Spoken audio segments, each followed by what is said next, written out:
Hello વિદ્યાર્થી મિત્રો, નમસ્કાર. ગઈકાલે આપણે જે પોઈન્ટની વાત કરતા હતા ત્યાંથી બાકી રહ્યું હતું કલિકાતર વિન્યાસ. આજે આપણે ફરતી પાછા એ પોર્શનની વાત કરીએ છીએ. કલિકાંતર વિન્યાસ આપણે બધા જાણીએ એ પ્રમાણે જ્યારે પણ પુષ્પ કલિકા અવસ્થામાં હોય એ દરમિયાન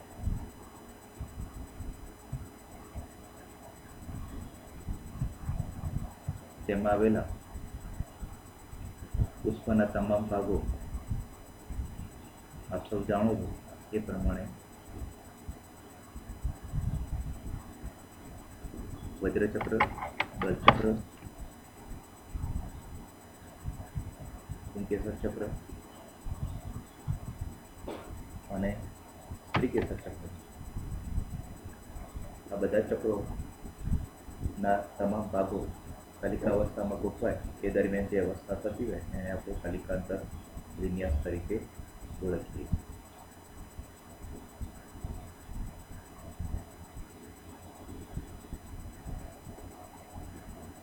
અને એના અલગ અલગ પ્રકારો આપણે શીખવાના છે ત્યારે, જેમ કે ધારાસ્પર્શી,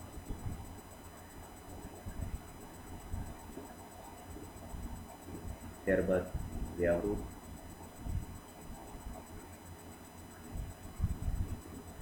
ત્યારબાદ ઇન્ડિકેટ, વિન્કન્સિયલ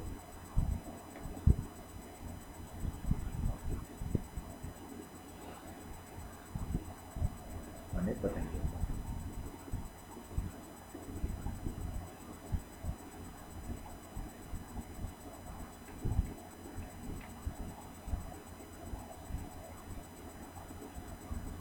અહીંયા આપણે પ્રેઝન્ટેશનમાં જોઈએ તો અલગ અલગ પ્રકારો આપણે શીખીશું. એ પ્રમાણે તમે અહીંયા જોઈ શકો છો તો અલગ અલગ પ્રકારના અહીંયા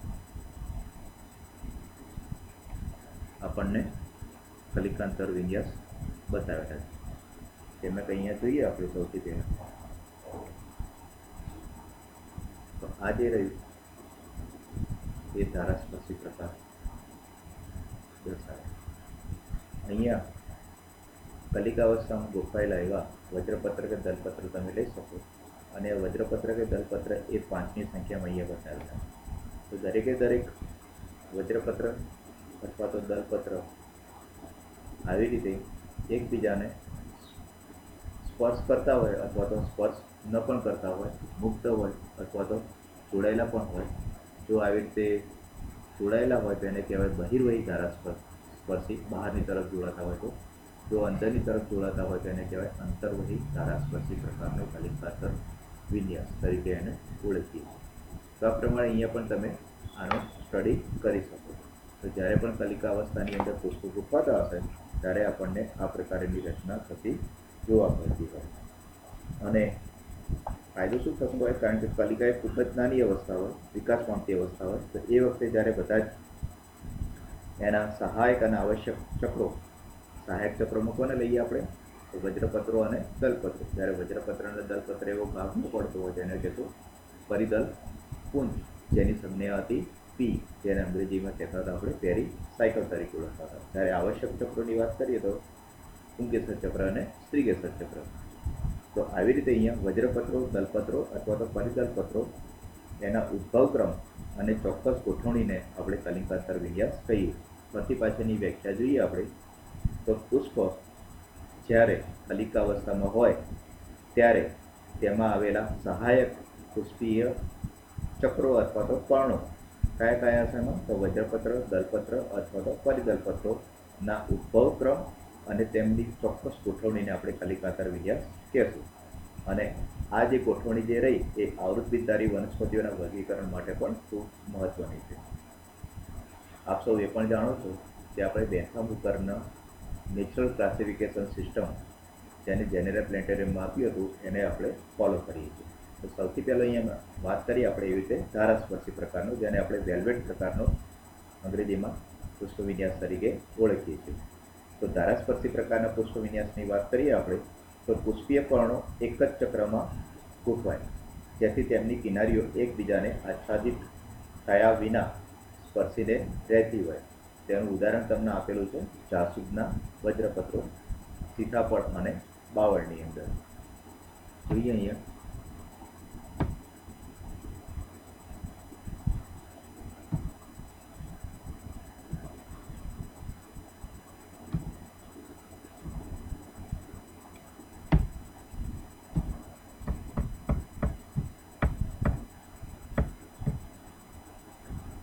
એના પછીથી બીજો પ્રકાર જોઈએ વ્યાવૃત, જેને કહેશું આપણે. તો અહીંયા આગળ વ્યાવૃત પ્રકારે ગોઠવાયેલા આપણને બતાવેલા, જેને આપણે ટ્વિસ્ટેડ તરીકે પણ ઓળખીએ છીએ. તો અહીંયા તમે જોઈ શકો છો કે એક કિનારી અંદરની તરફ આચ્છાદિત થાય છે, જેમાં ક્રમશઃ જે બાજુમાં ગોઠવાયેલું હોય પુષ્પીય પત્ર એ એને ઢાંકતું હોય, જ્યારે એક કિનારી એને બહારની તરફ હોય, એટલે અલ્ટરનેટ એક કિનારી અંદર અને એક કિનારી બહાર આવી રીતે ગોઠવાયેલા જોવા મળતા હોય. જોડાતા હોય તો એને કહેવાય યુક્ત અને ન જોડાતા હોય તેને કહેવાય મુક્ત. આવી રીતે એનું જોડાણ થતું આપણે જોઈ શકીએ. તો અહીં આગળ એક ચક્રમાં ગોઠવાયેલા પુષ્પીય પર્ણો પૈકી પ્રત્યેકની એક કિનારી હંમેશા બહારની બાજુએ અને બીજી કિનારી અંદરની બાજુએ ગોઠવાય, જેથી તે તેની નજીકના એક પુષ્પીય પર્ણની કિનારી પર આચ્છાદિત થાય અને બીજું પુષ્પીય પર્ણની કિનારી દ્વારા ઢંકાય. જેમ કે જાસૂદની અંદર અહીંયા એની ફિગર જોઈએ આપણે. જાસૂદની અંદર તો અહીંયા તમે સ્પષ્ટપણે જોઈ શકો છો કે એક કિનારી અહીંયા બહારની તરફ આવેલી છે, જ્યારે બીજી કિનારી એના ક્રમશઃ બાજુમાં આવેલા વડે એનાથી ઢંકાય છે. આ પ્રમાણે ગોઠવણી થતી આપણે જોઈ શકીએ. અને કહેશું આપણે વ્યાવૃત પ્રકારનો કલિકાતર વિન્યાસ તરીકે એને ઓળખશું. હવે વાત કરીએ ત્રીજા નંબરની, જેને કહેશું ઇમ્બ્રિકેટ પ્રકાર.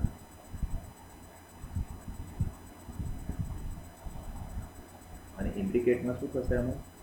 તો એક સંપૂર્ણ પુષ્પીય પર્ણ જે રહ્યું એની બંને કિનારી અંદરની તરફ ઢંકાયેલી રહેશે, જે અહીંયા તમે જોઈ શકો છો આ પ્રમાણે. આની બંને કિનારી અંદરની તરફ છે, જ્યારે આની બંને કિનારી બહારની તરફ છે. આની બંને કિનારી બહારની તરફ. એટલે ટૂંકમાં આ રીતે ગોઠવણી થતી આપણે જોઈ શકીએ. એક કિનારી એકની બંને કિનારી અંદર, બાકીનાની અંદર બહાર.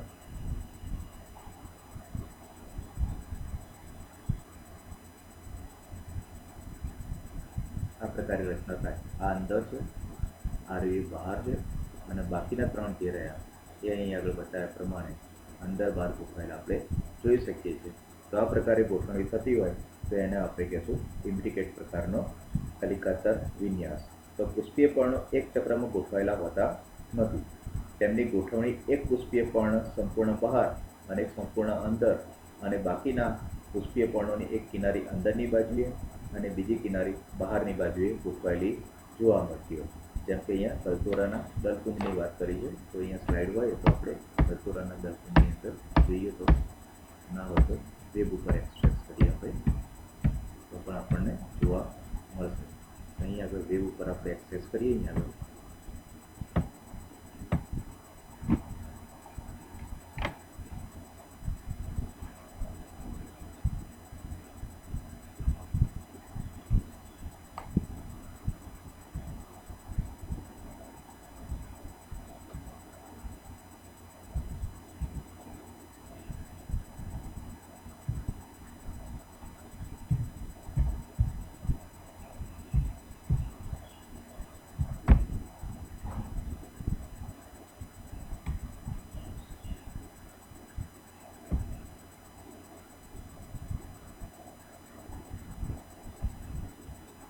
સિઝાલ્પિનિયા ફલ્ચેરીમા તરીકે આપણે એને જાણીએ છીએ.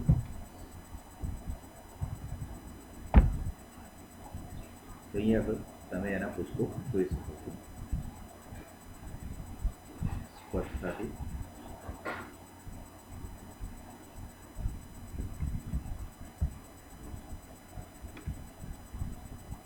તો અહીંયા આની બંને કિનારીમાં જુઓ તો આ કિનારી બહારની તરફ છે, આ કિનારી અંદરની તરફ છે. આ કિનારી એક બહાર એક અંદર, આ બંને કિનારી બહારની તરફ ગોઠવાયેલી છે, આ બંને કિનારી એની અંદરની તરફ ગોઠવાયેલી છે. તો આ પ્રમાણે ગોઠવણી થતી આપણે જોઈ શકીએ છીએ. તો આ પ્રમાણે રચના થતી હોય તો એને આપણે કહેશું ઇન્દ્રિકેટ પ્રકારનો કલિકાંતર વિન્યાસ. હવે રહ્યો આની અંદર ક્વીન કાઉન્સિલ પ્રકારનો. તો ક્વીન કાઉન્સિલની વાત કરીએ આપણે તો ક્વીન કાઉન્સિલની અંદર શું થશે? આપણાથી ઉલટું, એટલે કે 5ની અંદરથી 2ની કિનારી અંદર અને 2ની કિનારી બહાર ગોઠવાતી જોવા મળશે અને ફક્ત એક જ અંદર બહાર ગોઠવાયેલું જોવા મળતું છે. આ પ્રમાણે રચના થતી હોય જો તો આની બંને કિનારી અંદરની તરફ છે, આની પણ અંદરની તરફ છે, આની બંને કિનારી બહારની તરફ છે અને આ એક જે રહ્યું છે એની કિનારી એક અંદર બહાર છે. તો આ પ્રમાણે જ્યારે ગોઠવણી થતી હોય ત્યારે આપણે એને કહેશું ક્વીન કાઉન્સિલ પ્રકારનું કલિકાંતર વિન્યાસ તરીકે આપણે એને જાણીશું. તો પુષ્પીય પર્ણો એક ચક્રમાં આમાં પણ ગોઠવાયેલા ના હોય. તેમની ગોઠવણી 2 પુષ્પીય પર્ણો સંપૂર્ણ બહાર, 2 પુષ્પીય પર્ણો સંપૂર્ણ અંદર અને 1 પુષ્પીય પર્ણની એક કિનારી બહારની તરફ અને બીજી કિનારી અંદરની તરફ ગોઠવાયેલી જોવા મળશે. એના ઉદાહરણ આપેલા છે બારમાસી, આકડો, આકડાના વજ્રપત્રો, જામફળના દલ્પો અને કેરિયોફાઇલેસીના વજ્ર. તો અહીંયા આગળ આપણે જોઈએ તો બારમાસીની અંદર એનો અભ્યાસ કરીએ આપણે. બારમાસીની અંદર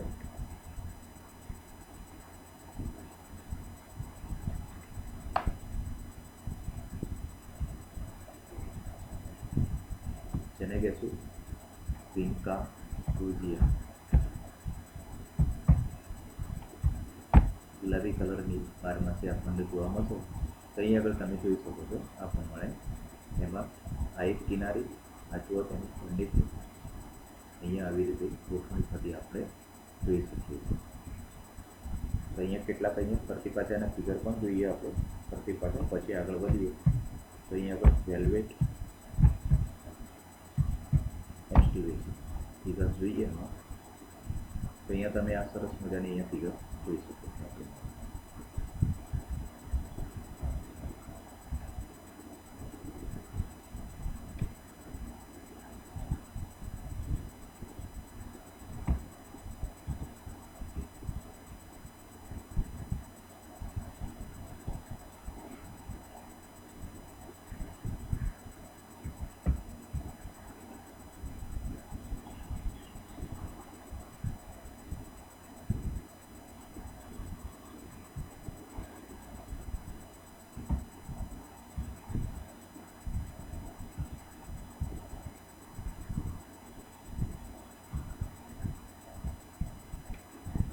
જો અહીંયા આગળ આ પ્રમાણે જ્યારે ગોઠવણી થતી હશે ત્યારે આપણે એને કહેશું તારાસ્પર્શી. અહીંયા જે ગોઠવણી બતાવી છે તમે જુઓ તેની અંદર એક કિનારી અંદર એક કિનારી બહાર એ રીતે ગોઠવાયેલી આપણને રચના જોવા મળે છે. જે રચના શેની બતાવે છે? તો ટ્વિસ્ટેડ એટલે કે વ્યાપક. અહીંયા એક પર્ણ અંદરની તરફ છે પુષ્પીય પર્ણ, એક પુષ્પીય પર્ણ બહારની તરફ છે અને બાકીના 3 જે રહ્યા અંદર બહાર ગોઠવાયેલા છે જે આપણને બતાવે છે ઇન્ડિકેટમાં. અહીંયા જે બાકીનું જે રહ્યું અહીંયા આગળ જોઈ શકો છો તમે. અહીંયા એક સંપૂર્ણ બહાર છે, અહીંયા પણ સંપૂર્ણ બહાર છે, આ સંપૂર્ણ અંદર, અહીંયા સંપૂર્ણ અંદર અને અહીંયા અંદર બહાર આ રીતે ગોઠવણી થતી હોય તો એના આપણે કહેશું ક્વીન કાઉન્સિલ પ્રકારના કલિકાંતર વિન્યાસની વાત કરીએ છીએ આપણે. તો આ પ્રકારે આમાં ગોઠવણી થતી આપણે જોઈ શકીએ છીએ. અહીંયા ઘણા બધા ફિગર્સ તમારી સામે મૂકેલા છે. અહીંયા આપણે ક્વીન કાઉન્સિલની અંદર એક્ઝામ્પલ જોવાનું હતું. સૌથી પહેલાં બારમાસીનું, ત્યારબાદ આંકડાના વજ્રપત્રો, જામફળના દલ્પો. તો આપણે સીડીએમની અંદર જોઈએ.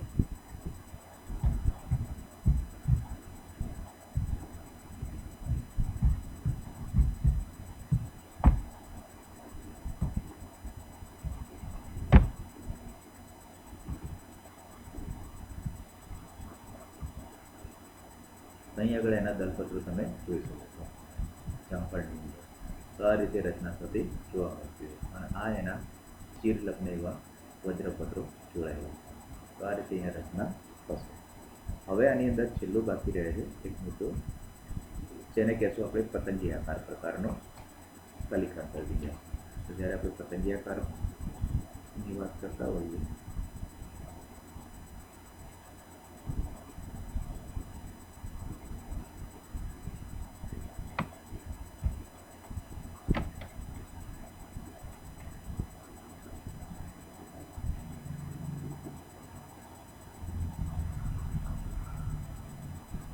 તો આ પ્રકારે રચના થતી હોય. સૌથી મોટું એક હોય જેને કહેવાય ધ્વજ, નાના બે જે હોય તેને કહેવાય પક્ષ, અને છેક અંદરની તરફ બે જોડાયેલા હોય તેને કહેશું નૌકા. તો અહીંયા બતાવ્યું છે એ પ્રમાણે આમાં પણ રચના થતી હશે. જોઈ શકીએ છીએ ઉપરની ફિગરમાં આપણને દેખાય છે સ્પષ્ટ રીતે.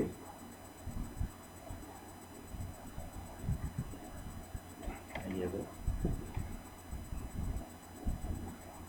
આ પક્ષક છે, સોરી ધ્વજક. આ બંને જે રહ્યા એ પક્ષક છે,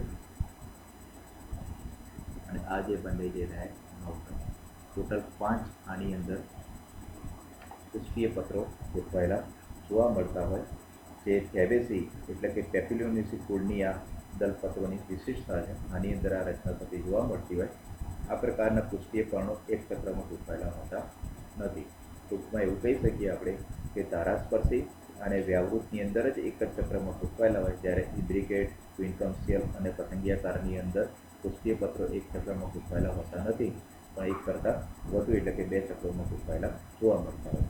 અને પતંગિયાકાર દલકુંડની વાત કરીએ તો આગળ કહ્યું એ પ્રમાણે ફેબેસી કુળ, જેનું જૂનું નામ પેપિલિયોનેસી કુળની વાત કરીએ તો એના દલપત્રોની અંદર આ પ્રકારે ગોઠવણી થતી આપણે જોઈ શકીએ છીએ. જેમાં પશ્વ દલપત્ર મોટું, જેને આપણે ધ્વજક તરીકે અહીંયા ઓળખીએ છીએ. જે ધ્વજકની રચના થતી અહીંયા આપણને જોવા મળતી હોય, જે બધાને આવરિત કરતું હોય અને સંપૂર્ણપણે બહાર હોય. એની નીચેના જે બંને જે રહ્યા જેને કહેશું પક્ષક તરીકે, એલી તરીકે ઓળખીએ છીએ, જ્યારે પેલા ધ્વજકને આપણે સ્ટાન્ડર્ડ તરીકે ઓળખીએ છીએ. આ જે બંને પુસ્તકો રહ્યા એ ધ્વજકથી આવરિત થયેલા જોવા મળતા હોય, જેની એક કિનારી ધ્વજકનો હોય અને બીજી કિનારી જે હોય એ નૌતલને આવરિત કરતી જોવા મળતી હોય.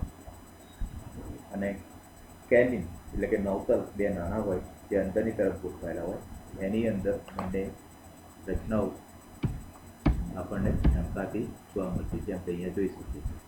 આ મોટું જે રહ્યું ધ્વજક છે, આ બંને એના પક્ષક છે, અને આ નૌતલ છે. અહીંયા ફરતી પાછા આપણે બીજી ફિગરમાં જોઈએ અહીંયા તો એક્સિલરી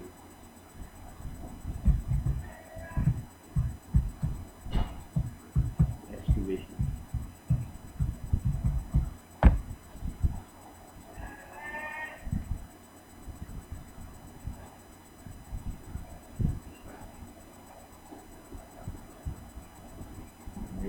ગાયબ થઈ ગયું છે અહીંયાથી. ઘણા બધા ટેકનિકલ પ્રોબ્લેમ્સ આવે છે.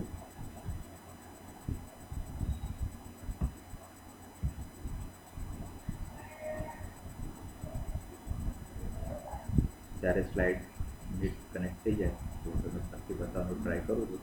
અહીંયા આ પ્રકારે આની અંદર રચના થતી જોવા મળતી હોય. સૌથી મોટું ધ્વજક બનશે, ત્યારબાદ એની આજુબાજુ બે પક્ષક, અને અંતે એમાં નૌતલ આપણને જોવા મળતું હોય. તો આ પ્રકારે આપણને રચના થતી દેખાતી હોય છે.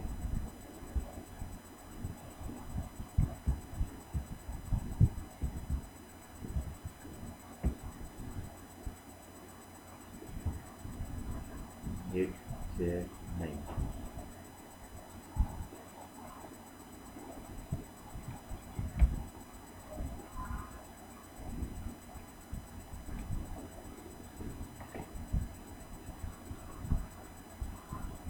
બીજામાંથી ટ્રાય કરીએ.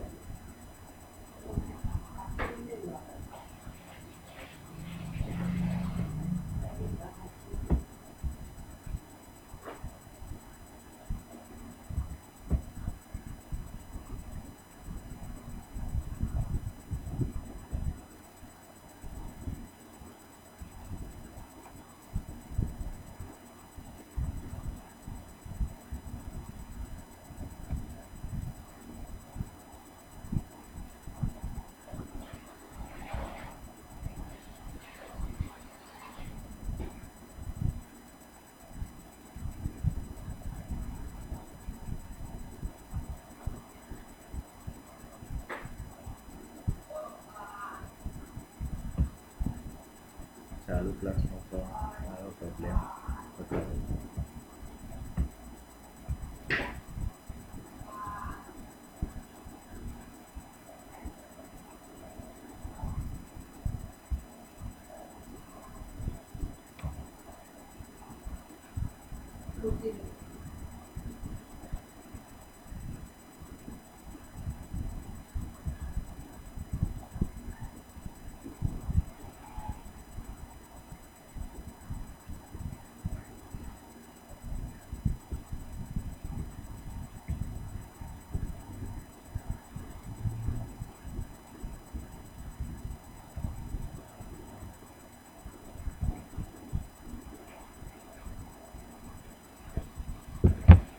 સ્લાઇડની અંદર આપણે જોઈએ તો ઇન્ટરનેટના ઇસ્યુ થાય છે. અહીંયા સર્ચિંગ કરી શકાય એમ નથી અત્યારે.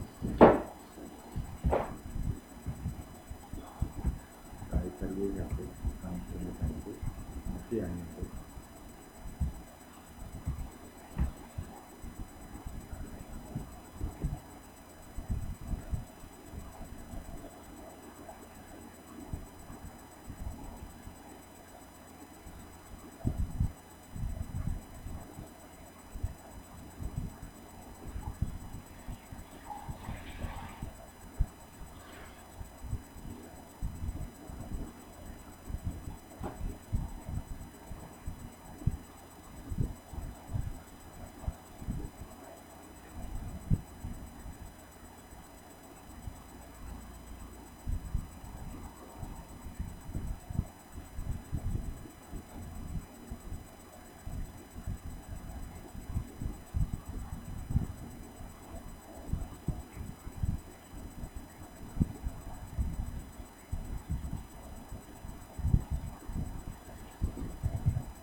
આગળ વધીએ તો આમાં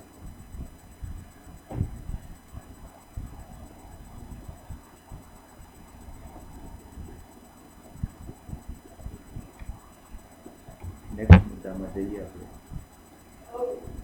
તો પુંકેસર ચક્ર વિશે આપણે વાત કરવાની થાય છે. અહીંયા આગળ તરીકાતર વિન્યાસ બતાવેલું છે, પરંતુ અહીંયા તમે જોઈ શકો છો એ પ્રમાણે અહીંયા અંતર્વહી યુક્ત ધારાસ્પર્શી પ્રકારના દળપત્રો તમને દેખાય છે. ત્યારે અહીંયા આગળ વાત કરી હતી એ પ્રમાણે આ સ્લાઇડની અંદર એક કિનારી બહાર એક કિનારી અંદર, એટલે તમે એને કહી શકશો વ્યાપૃત પ્રકારના. અહીંયા આગળ પતંગિયાકાર પ્રકારનું દલપુંજ બતાવેલું, જેમાં મૂળભૂત વજન એ પક્ષક અને અંદરની તરફ નોકલ આપણને જોવા મળતા હોય. અહીંયા પણ એ જ રીતે લીંબુની અંદર અહીંયા બતાવેલા છે દલપત્રો, એ પણ તમે જોઈ શકો છો. અહીંયાથી આની એક કિનારી બહારની તરફ છે, એક અંદર, અહીંયા બહાર, અંદર, અંદર બહાર, અંદર બહાર, અંદર બહાર. આ પ્રકારે ગોઠવણી થતી હોય તો આને પણ આપણે વ્યાપક પ્રકારના દલપત્રો કહી શકીએ. અહીંયા આગળ તમે જોઈ શકો છો કન્વોલ્યુલેસીની અંદર, કન્વોલ્યુલેસી ફેમિલીની અંદર પણ જોવા જઈએ આપણે એક આવી ટ્રાય કરી દઈએ આપણે.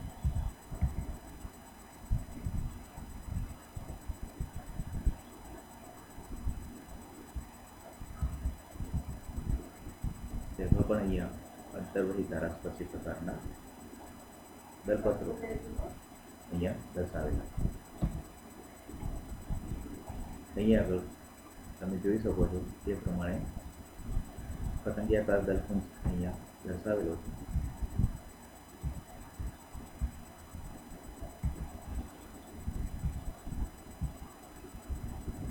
મોટું રહી અને ધ્વજક બે પક્ષક, અને આ બંને જે નાના રહે એને આપણે મોકલ તરીકે જાણીએ. તો આ પ્રકારે ગોઠવણી થતી આપણને જોઈ શકીએ છીએ. હવે વાત કરીશું પુષ્પના આવશ્યક ચક્ર, જેમાં સમાવેશ થશે પુંકેસર ચક્ર અને સ્ત્રીકેસર ચક્ર. પુંકેસર ચક્ર એ નર પ્રજનન તરીકે આવેલું હોય, જ્યારે સ્ત્રીકેસર ચક્ર એ માદા પ્રજનન તરીકે આપણને જોવા મળે છે. તો પુંકેસર ચક્રની આપણે વાત કરીએ તો પુંકેસર ચક્ર 3 ભાગ રીતે બનેલું જોવા મળતું હોય. 3 ભાગની અંદર એનો સમાવેશ થતો હોય, જેમાં એના ભાગોની અંદર તો સૌથી પહેલાં રચના જોઈએ આપણે તો આ પ્રકારે સૌથી ઉપરની તરફ પરાગાશય આવેલું હોય. અહીંયા જોડાણ કરતી યોજી હોય. યોજીની સાથે પુંકેસર દંડ અથવા તો સલાકા અથવા એને પુંકેસર તંતુના નામથી આપણે જાણીએ છીએ. તો એટલા 3 ભાગો આપણને અહીંયા જોવા મળતા હોય. અહીંયા લેબલ પણ કરવાનો ટ્રાય કરું. આને કહેશું પરાગાશય, જેને એન્થર કહીએ છીએ. આને કહેશું યોજી, જેને કનેક્ટિવ કહીએ છીએ. અને આને સલાકા અથવા પુંકેસર તંતુ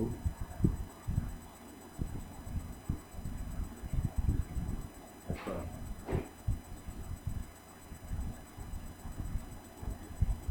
પુંકેસર દંડ કે કુમંગ તરીકે આપણે એને જાણીએ. તો અહીંયા આગળ પુંકેસર એ પુષ્પનું ત્રીજું એનું ચક્ર ચાલુ થાય અને જેનો સમાવેશ આવશ્યક ચક્રની અંદર સમાવેશ થતો હોય. પુંકેસરને આપણે એને બીજું એને લઘુ બીજાણુ પર્ણ તરીકે પણ એને ઓળખીએ છીએ. પ્રત્યેક પુંકેસર પાતળા દંડ જેવા તંતુ અને ટોચ પર આવેલા પરાગાશયથી બનેલું હોય. તંતુ અને પરાગાશયને જોડતી પેશીને આપણે એને યોજી તરીકે ઓળખીએ છીએ. પરાગાશય સામાન્ય રીતે દ્વિખંડી જોવા મળતું હોય અને પ્રત્યેક ખંડ 2 પરાગધાનીઓ એટલે કે લઘુ બીજાણુધાની પણ ધરાવતી જોવા મળતી હોય. આ પરાગધાનીઓમાં અસંખ્ય પરાગરજ એટલે કે લઘુ બીજાણુઓ અંદર ગોઠવાયેલા જોવા મળતા હોય આપણને. જો પુંકેસર પરસ્પર જોડાય તો એને સલંગ એટલે કે કોહેશન પ્રકારના પુંકેસર તરીકે આપણે એને ઓળખીએ છીએ. ઘણા પુંકેસરો દલપત્રો સાથે અભિલગ્ન પામેલા હોય. આવા પુંકેસરોને દલલગ્ન પુંકેસરો કહીએ છીએ, જે અહીંયા આપણે ફિગરમાં પણ જોઈ શકીએ છીએ. આ પીળા કલરના જે દેખાય છે પુંકેસરો છે અને દલપત્રો સાથે અહીંયા જોડાતા હોય એટલા માટે એને દલલગ્ન અને એની સંજ્ઞા પણ આવી રીતે કરવામાં આવતી હોય છે. સી એટલે દલપત્રો, એ એટલે પુંકેસરો અને આ બંનેને જોડતી એવી આવી રીતે ઉપર ચેક્સ દોરી અને આપણે એમાં બતાવી શકીએ છીએ. તો આ પ્રમાણે એમાં પણ રચના થતી હોય છે.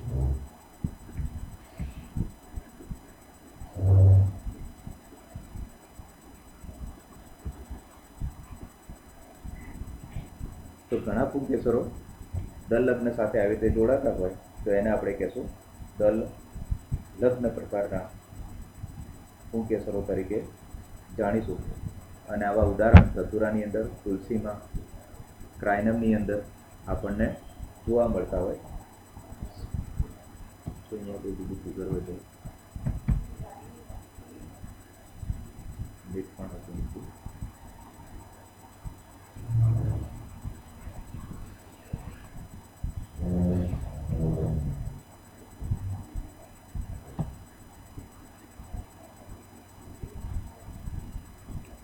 ઘણા પુંકેસરો સાથે અભિલગ્ન પામતા હોય આવા પુંકેસરોને આપણે દલલગ્ન પુંકેસરો તરીકે પણ ઓળખીએ છીએ. ધતુરો, તુલસી, ક્રાયનમ પરિદલપત્રો સાથે અભિલગ્ન પામેલા હોવાથી તેવા પુંકેસરોને પરિદલગ્ન પુંકેસરો તરીકે પણ આપણે જાણીએ છીએ.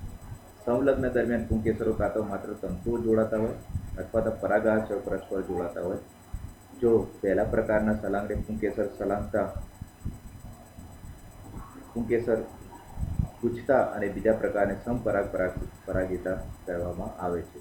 એટલે કે એવું કહી શકીએ આપણે કે જો ફક્ત તંતુઓ જોડાતા હોય તો એને પૂછતા તરીકે ઓળખશું એડેલથી, અને જો પરાગાશય જોડાતા હોય તો એને સંપરાગતા એટલે કે સિંગજેની તરીકે આપણે એને જાણીશું.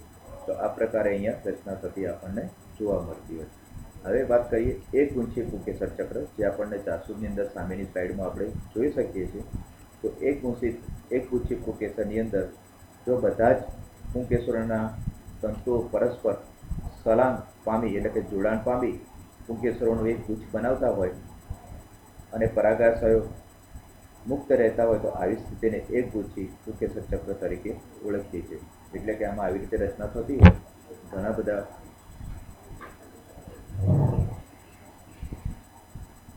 પુંકેસરો આવી રીતે નીકળતા હોય જે એકબીજા સાથે જોડાઈ જતા હોય અને એક સળંગ નલિકાનું રચના બનાવતા હોય, પણ એના પરાગાશય જે રહ્યા એ મુક્ત રહેતા હોય તો આવી જો રચના થતી હોય તો એને કહેવાય એકગુચ્છી પ્રકારનું પુંકેસર ચક્ર, મોનોડેક્ટસ તરીકે. અને જે જાસૂદની અંદર એટલે કે હિબિસ્કસ સ્પીસીસની અંદર આપણને આ રચના થતી જોવા મળતી હોય. અને જે પુંકેસર નલિકા બનતી હોય એની અંદર થઈ અને સ્ત્રીકેસર ના પરાગ વાહિનીઓ એમાંથી પસાર થતી આપણને જોવા મળતી. તો અહીંયા આગળ આપણને પરાગાસન બતાવેલા ત્યારે અને એની પરાગ વાહિનીઓ અહીં આગળથી એમાંથી પસાર થતી આપણે જોઈ શકીએ. હવે વાત કરીએ દ્વિગુચ્છી પ્રકારનું પુંકેસર ચક્ર, જેને કહેશું ડાયડેન્થસ. આ રચનાની અંદર તમે વાલ કે વટાણાનામાં જોઈ શકો છો તો એક પુંકેસર અહીંયા જ બતાવેલું છે અને બાકીના બધા ભેગા થઈ અને અહીંયા ગોઠવાયેલા છે. આવાની અંદર ટોટલ 10 પુંકેસરો આવેલા હોય.